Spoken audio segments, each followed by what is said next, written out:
Hello everybody. Today we are going to study business writing. Writing at work is totally different from writing anywhere else. We will first study the characteristics of effective writing, and then the principles of good writing, and then the famous 4 C's of writing, and how to differentiate between different types of correspondence at work.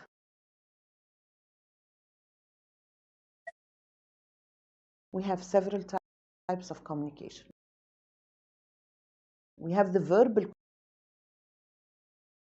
communication, which means when you are face to face with somebody talking to him.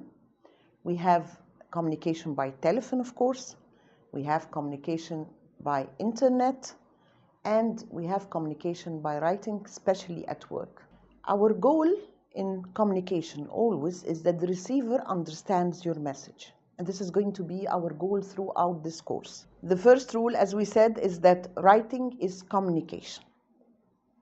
And that's why it has to be clear enough. If you send a letter or an email to one of your colleagues or to any organization outside your organization, and the reader had to go back and forth trying to understand a paragraph or a sentence or the whole text, this means that you will not clear and write enough for him to understand. It's always the fault of the writer, never the fault of the reader.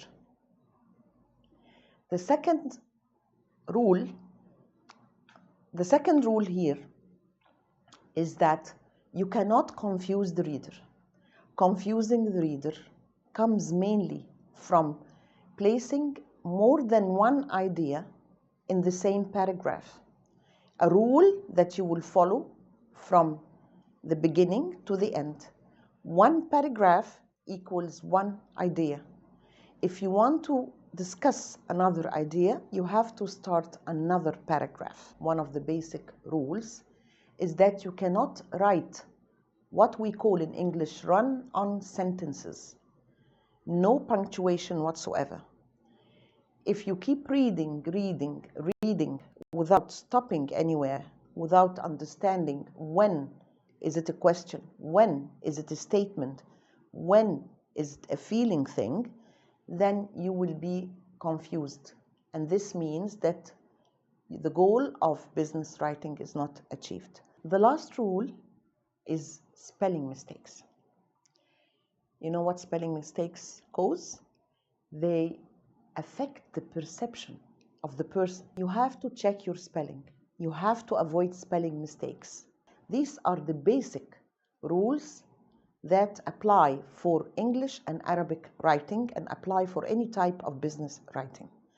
And then we will start the characteristics of the effective writing, where we are going to start discussing the tone.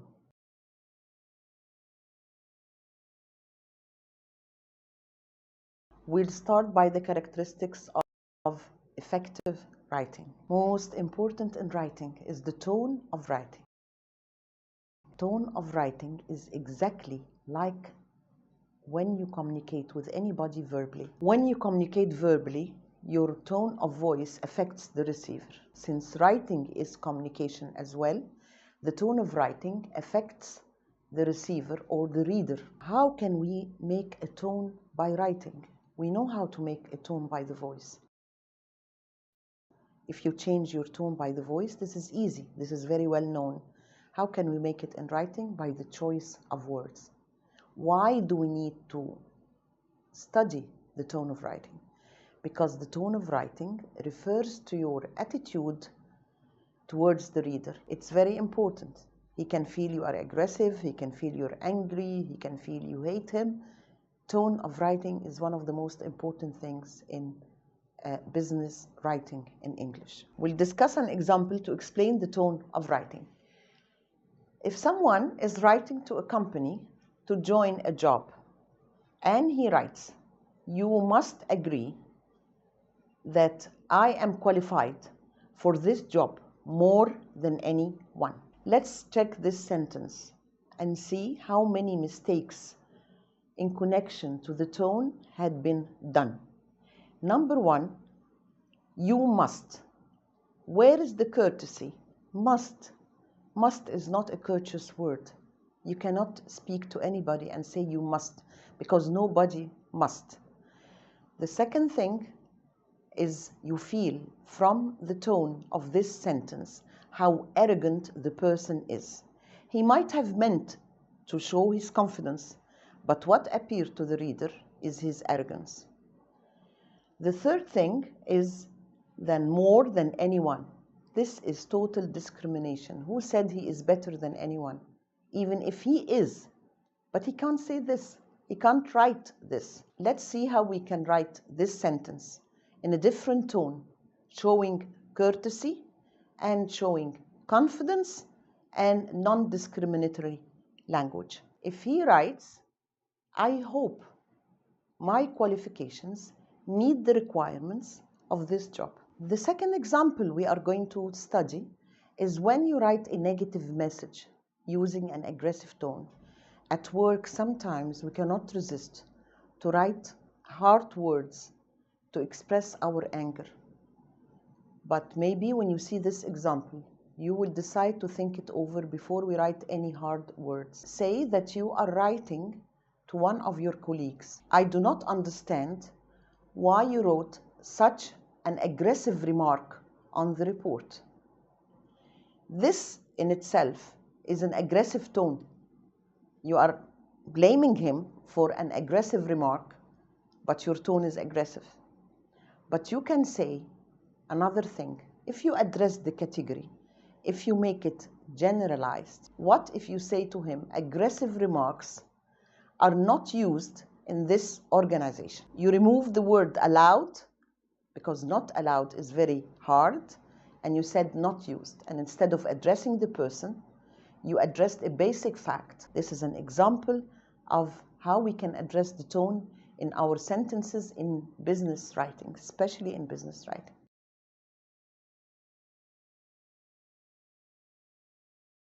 When we discuss the tone, we have to talk about the you attitude.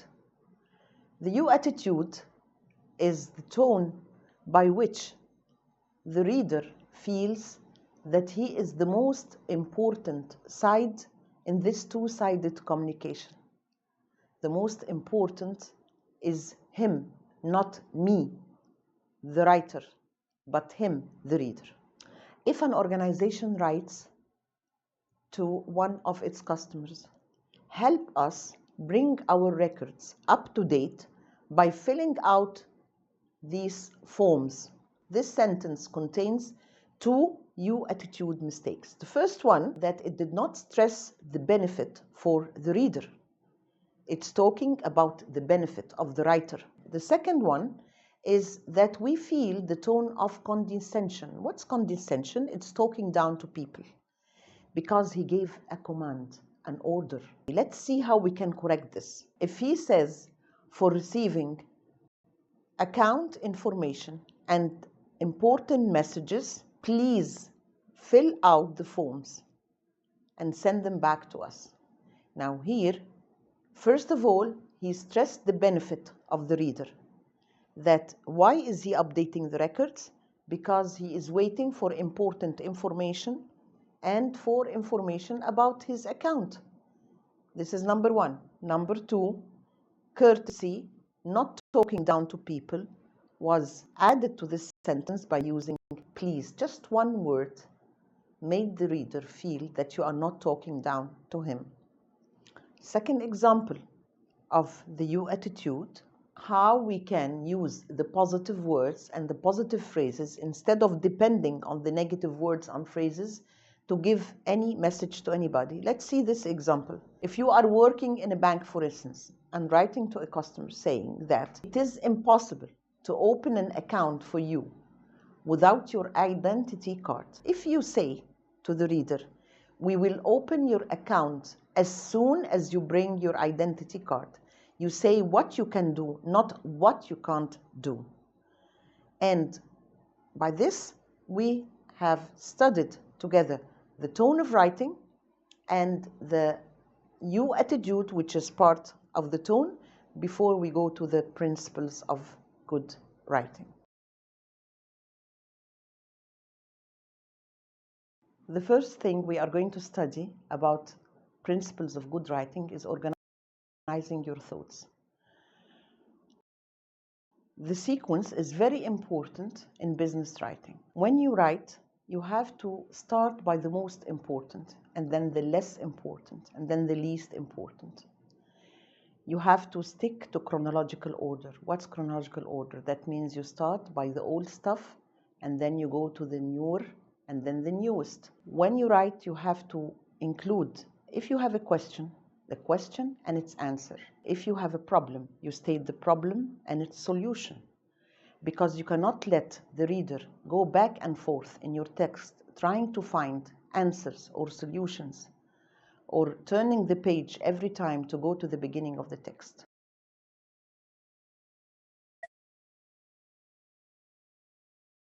The second point is separating your main ideas. What do we mean by that? We mentioned before that one of the basic rules between the English, shared between the English and Arabic writing at work, is that one idea has to be included in one paragraph. You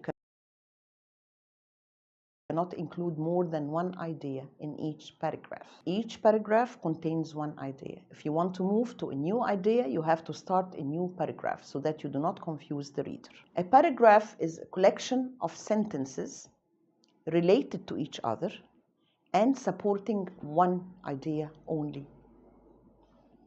If we take an example, if I am writing to somewhere where I'm saying, I am writing to inquire about your products. Now, where is the idea here? The idea is why I am writing. The second part here is where is the topic sentence that supports the idea? The topic sentence here is the reason for writing. So I'm writing to inquire. This is why I'm writing. And this is the idea. Reason for writing is the topic sentence.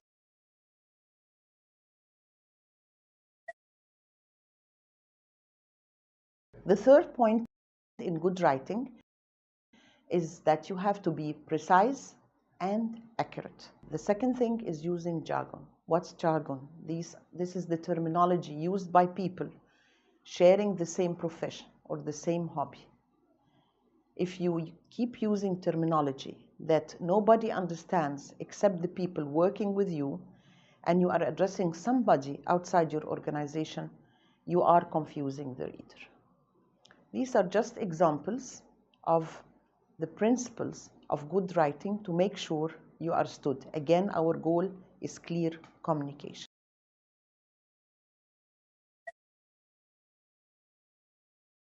We have discussed the principles of good writing, and then we have to discuss now the most important part is the 4 C's of writing. What do the 4 C's of writing stand for? They stand for 4 words. Each one starts by the letter C. Clear, concise, correct, and complete. These are the 4 C's of writing that we are going to discuss, and we are going to start by clear.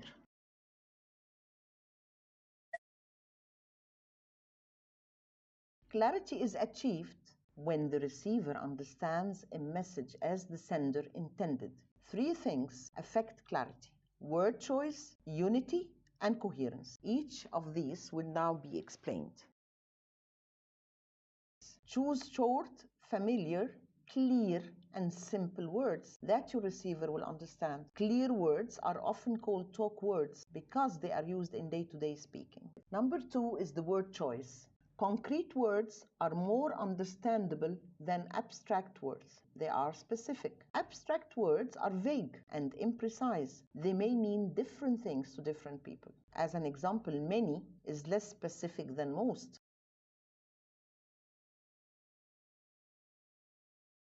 Sentences and paragraphs have unity when they have one main idea, and the other information in the sentence supports that main idea. And a topic sentence is the most common way to create unity within a paragraph. Let's see this. Today is Monday. London is in England. There is no unity here. They're not related. Today is Monday. On Thursday, we leave for London. London is in England. This is unity. Could you see the difference?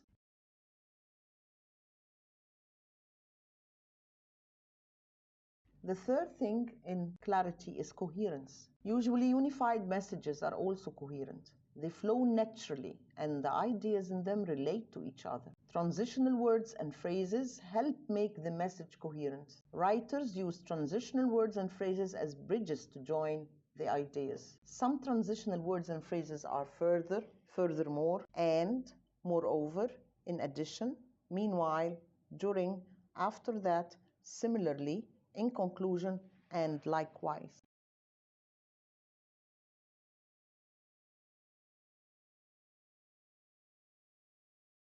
Concise messages are only long enough to present all of the necessary information. The key to writing concise messages, ones that are brief yet effective, is to make every word count. When we discuss conciseness, we will talk about limiting repetition, eliminating excess words, emphasizing verbs, and using active verbs.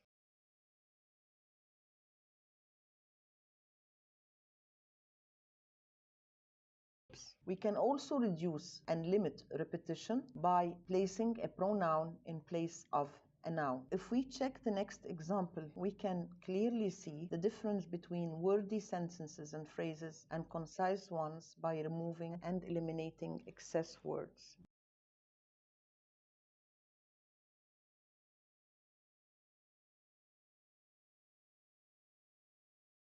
Verbs, as you know, are the most powerful words in the English language, while changing verbs into nouns weakens them and does not achieve conciseness at all. Stressing verbs makes writing concise, clear, and powerful. We have here several examples of weak verbs because they were turned into nouns, and then we have the powerful verbs when we are using the verb as a verb without transferring into a noun. Please check the examples.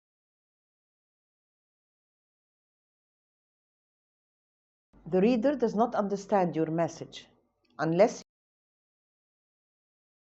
verbs, as you know, are the most.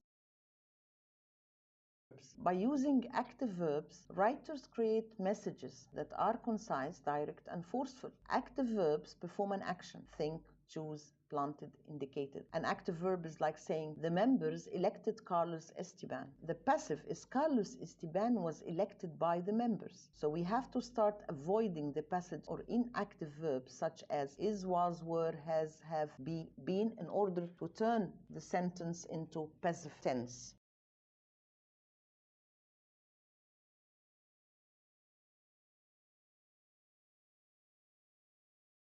The reader does not understand your message unless your message is complete.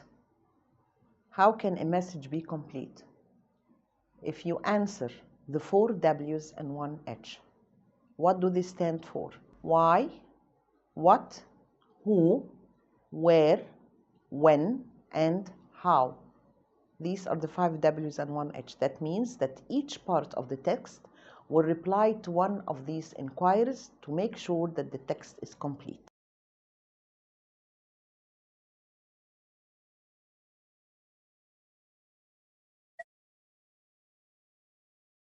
And then we will discuss correct. What does it mean, correct? From the word correct is talking about something that has to be correct in the text. We're talking about the grammar, the spelling, and the punctuation. They have to be correct. And when we come here to the punctuation, we will stop. Writing correct punctuation needs you to understand some points about punctuation. As you know, we have in punctuation the full stop. The full stop is when you end a complete sentence. And then you have the comma. Never place a comma after a complete sentence. If you have a sentence complete, even if it's 2 words, place a full stop.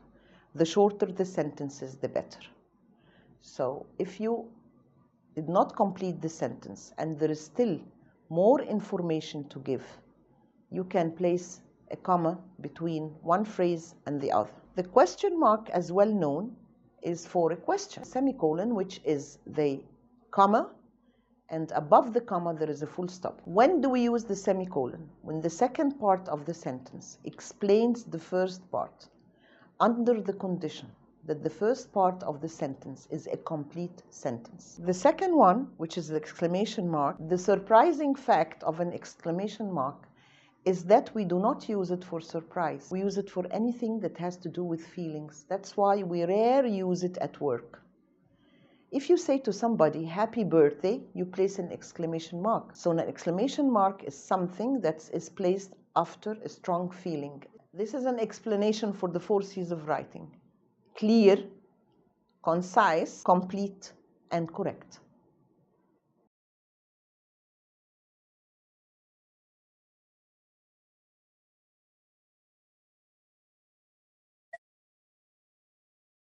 The second type of business correspondence is the memorandum, which is the internal communication inside the organization between you and your managers or between you and your colleagues. It has a totally different layout and formatting than the letter. It is written on white paper. You don't need a paper with the logo. You don't need a paper with the address and telephone numbers, because this is between you and your colleagues. You all come from the same organization. The layout is different and the scope is different as well. The scope. Why do we write memorandums? Memorandums are very limited in their scope. They are either for announcement, for holidays, announcement for hiring, discussing a problem, announcing a solution, asking for recommendation, requesting something, inquiring about something, and it never exceeds 1 to 3 paragraphs maximum. We'll discuss the memorandums, which are the internal correspondence as mentioned before. And we have discussed why and how we use the memorandums. Now we are checking the layout. And as you see, the layout is totally different from the letter. It's written on white paper and it starts by to, from, and CC, which means carbon copy, if any carbon copy, the date. The subject is mostly underlined, whereas the subject in the letter is optional. You can write it and you may not write it. It's internal correspondence. There is no greeting, as we said. The greeting in English writing is Dear Mr. David or Dear Miss so and so. Never use I hope this email finds you well. Short and brief, 1 to 3 paragraphs, addressed in simple language, and there is no complimentary closing. The complimentary closing in letters is yours sincerely. In memorandums, because it's internal correspondence, we don't have any complimentary closing. The last part in our business writing is differentiating between the different business documents. At work, we write 3 types of documents. We write letters, we write memorandums, and emails. Still, some organizations use the hard copy of the letter. That's why we study the letter. The letter is your correspondence to anybody outside your organization. The memorandum is the internal correspondence. If you write to your manager, if you write to your colleagues, it's a memorandum. The email is either a letter or a memorandum, because either you are writing to someone outside your organization or you're writing to someone inside your organization. So we have these 3 types. We are going to study the 3 types of correspondence. We start by the letter. As we said, the letter is your correspondence to anybody outside your organization. We have studied how to apply the 4 C's and how to achieve the goal of best communication in writing through the principle of good writing and through separating our ideas and organizing our thoughts. Then all we have to see now is the formatting and the layout of the letter, which is the external correspondence. It applies to the email as well when we write a letter in the email, except that we are not going to place in the email an address or a date, of course, because this automatically is there in the email. We'll start then to see a sample of the letter to discuss the formatting and the layout.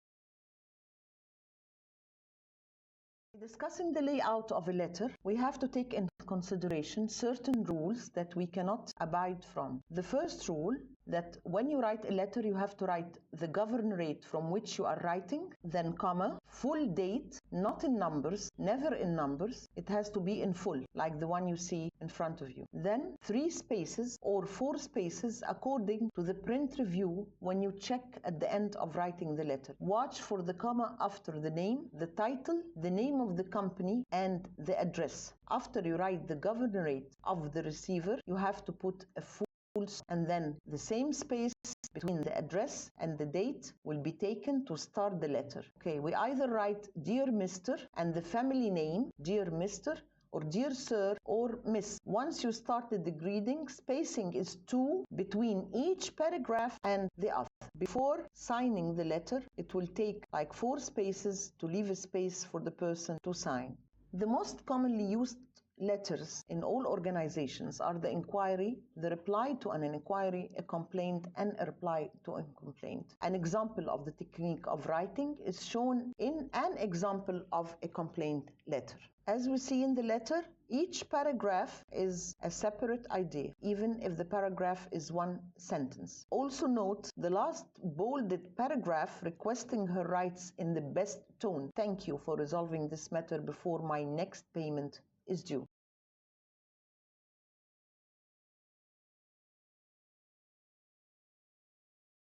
Third type of business correspondence is emails. Emails are a formal form of business communication that conveys the message of the letter or the memo. In other words, an email is either a letter addressed outside your organization or a memo addressed to your manager, colleague, or other departments.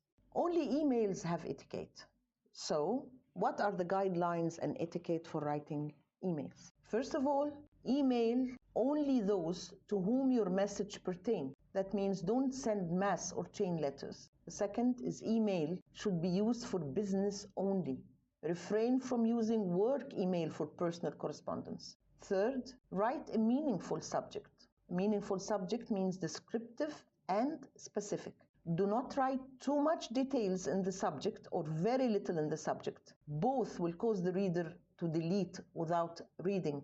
Identify yourself. You have to introduce yourself to the person if it's the first time you write him an email. Follow proper writing standards. That means the spelling, the grammar, the punctuation, and convey the correct tone as well. Avoid using BCC and CC. The BCC is the hidden copy, and the CC unnecessarily, because this is against the etiquette of email. Be focused. Why should we be focused? Because you have to write the email correct from the first time. If you press send, you cannot go back. Avoid abbreviations. You cannot abbreviate in an email. It's an official way of corresponding, and it's an official way of communicating with your colleagues or outside your organization. No abbreviations, no fancy typefaces. NetSpeak, we call it. Like for instance, you say CU, which is even WhatsApp language, not official one. Emotions like smiling face or kisses or hearts, they are not allowed in business emails. Respond promptly. That means you have to answer straight away. Even if you're busy, you can say to the person that you're busy or reply later. Use standard font throughout the mail message.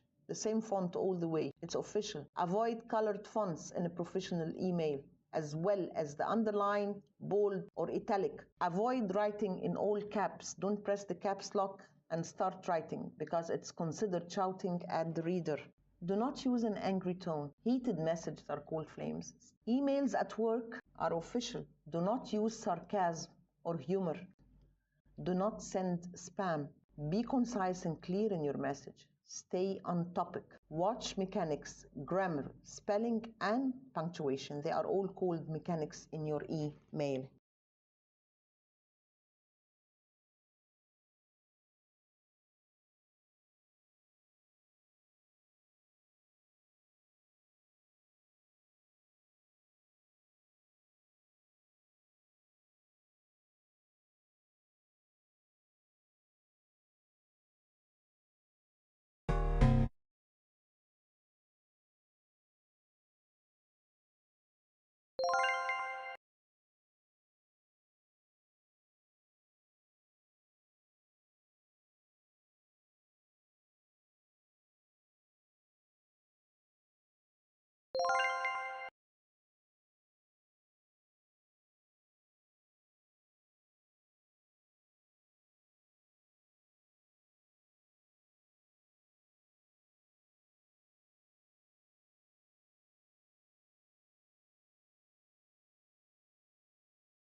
I hope you enjoyed this course. When you finish this course, you will be able to understand the principles of good writing, the effective writing measures, the 4 C's of writing, and you will be able also to differentiate between the different business documents at work.